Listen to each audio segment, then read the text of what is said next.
Standalone components versus NgModules in Angular. Which should you use?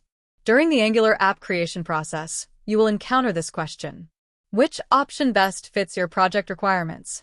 Both standalone components and NgModules are important concepts, but they serve different purposes and have different roles in the framework. A standalone component is a more recent feature introduced in Angular from version 14 onwards.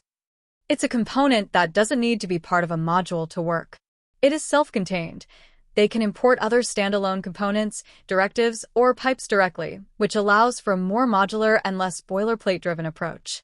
In the case of standalone components, the app bootstraps a single component instead of bootstrapping a module. If you have a simple app or isolated functionality, using standalone components can be cleaner and more straightforward. You declare a standalone component by setting the standalone true property in the component's metadata.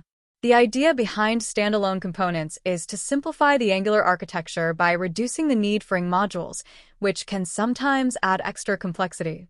NgModules, or just modules, have been a core part of Angular since the beginning. They are used to organize your Angular application by grouping related components, directives, pipes, and services together. An NgModule declares which components are part of it and which other modules it depends on. NgModules act as an organizational tool by grouping related features together in an Angular application.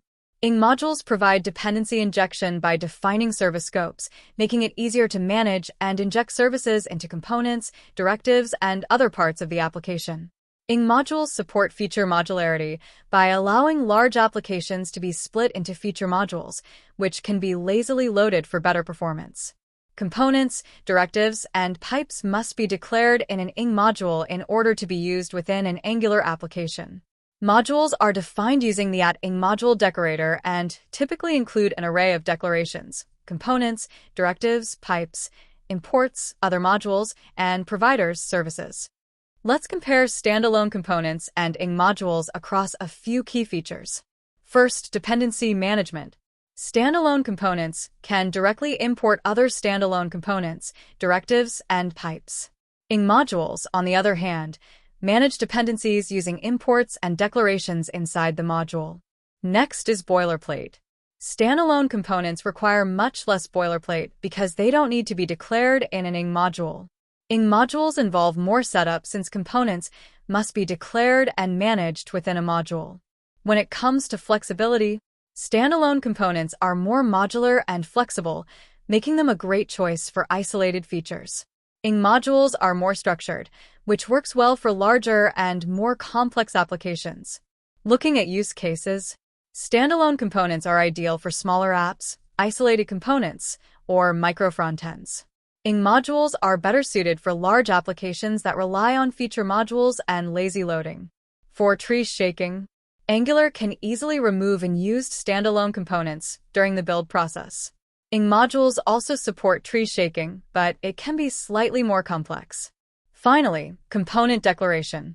Standalone components do not need to be part of a module, while components in the traditional approach must be declared in an NgModule.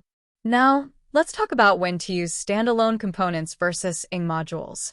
You should use standalone components when you're working on simpler applications or specific parts of an app where the extra setup of NgModules isn't really needed. They're great when you want cleaner code and more flexibility, since everything a component needs is defined right inside it. Standalone components are also a good choice for micro-frontend architectures or when you need to share components across multiple applications, because they're easier to reuse and maintain. On the other hand, NgModules are better suited for larger applications. If your app has many features, NgModules help you organize them into separate feature modules, like a user module or an admin module. NgModules are also useful when you need lazy loading, more complex dependency injection, or a very clear and structured architecture.